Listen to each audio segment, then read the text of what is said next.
start it up.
Okay, wow, boy, if you're not relaxing throughout that entire solo, consciously telling yourself to relax, you're going to get really tense, especially in these parts when he's doing the hammer-ons and the pull-offs in that area. So let's go through it quickly, riff by riff. Starts off here on the 5th fret.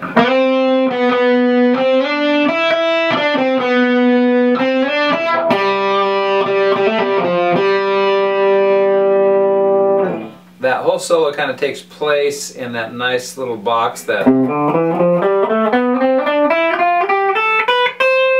the C major scale. If you don't know your C major scale by now, you should learn it because it's really going to help you as you navigate your way through this solo. So that whole entire process is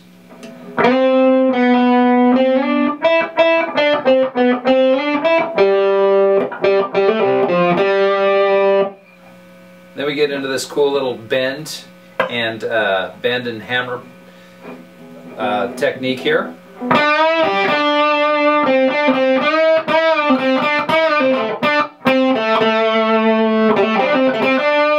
Now this part of the riff is something that confuses people a lot. It sounds really cool, but it's kind of hard to decipher exactly what's happening. What he's doing is bending on the 7th fret. So he bends on the 7th fret, then goes down to the B string on the 8th fret, then bends, then 8th fret on the bottom string. So you get this kind of sound.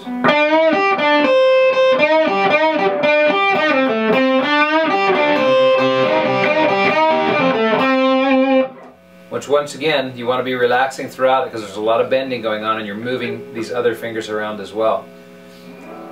The next move is really tricky, but I'll try to run through it slowly so you can get it. Starting on the 7th fret, sliding up to the 9th fret, then down to the 8th fret on the B string.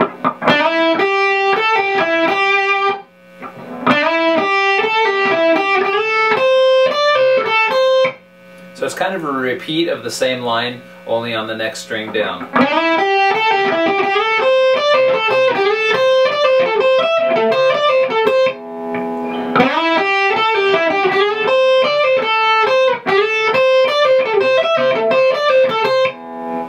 Alright, that brings you right into that really cool and intense little unnecessary shredding part there.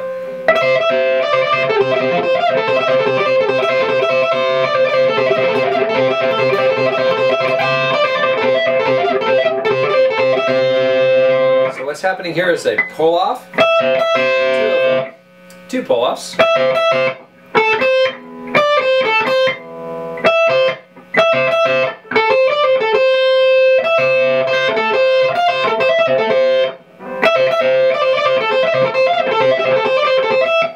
So twice, back to the 10th fret, once on the 10th fret, pull off to the 8th fret, back to the 10th fret. Then you jump all the way over to the 13th fret.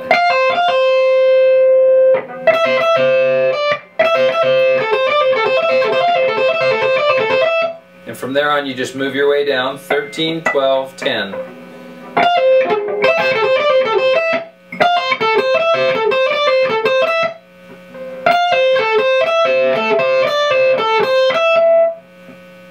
So the whole riff sounds like this.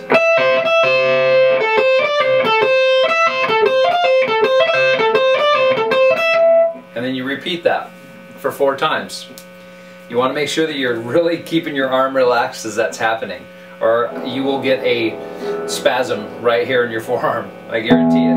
You might have to go to the doctor for that. It can be very dangerous. So make sure you're consciously relaxing. Take a little break while you're practicing. The next riff has you sliding up to the 14th fret on the G string.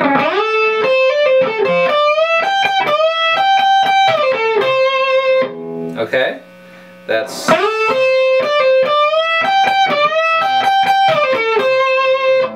What's happening there is you're sliding up to the 14th fret, then 13, 15. You land on that 15 and bend it a full step.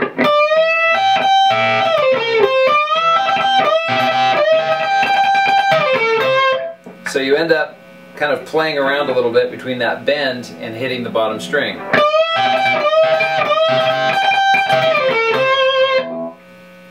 Which gives it a really cool sound. That's one of the trademarks, it's the hallmarks of blues playing, is that one particular type of bend. But in this solo, it's kind of punked out a little bit more, so it's a little bit more spazzy, which is kind of cool.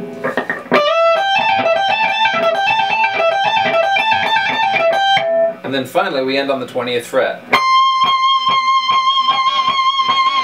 And just milk the hell out of that note there, that last 20th fret.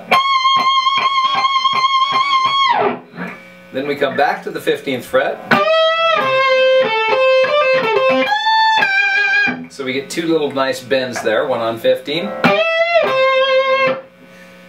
14th fret. And then finally finishing on the 15th fret of the bottom string.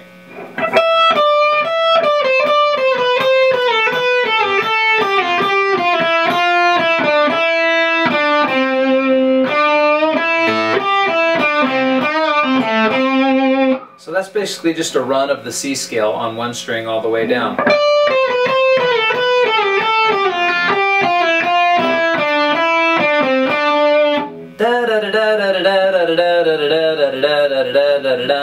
It's just a symmetrical repeating riff.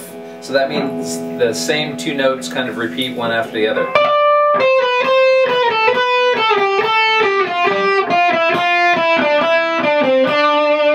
And then of course the grand finale. Your Chuck Berry riff like 28 million times. Try to keep consistent with the bends and also the double stops. Make sure you're getting that nice and full. And then right at the end, a diminishing or a descending run.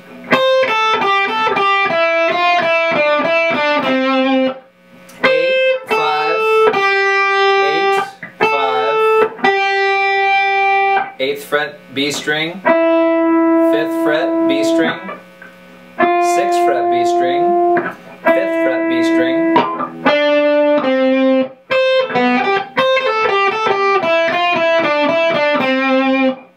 and then the final riffs are these cool little double stop bends.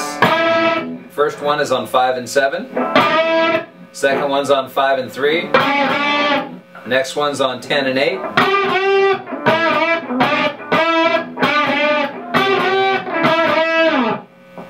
and then you finish with your chords.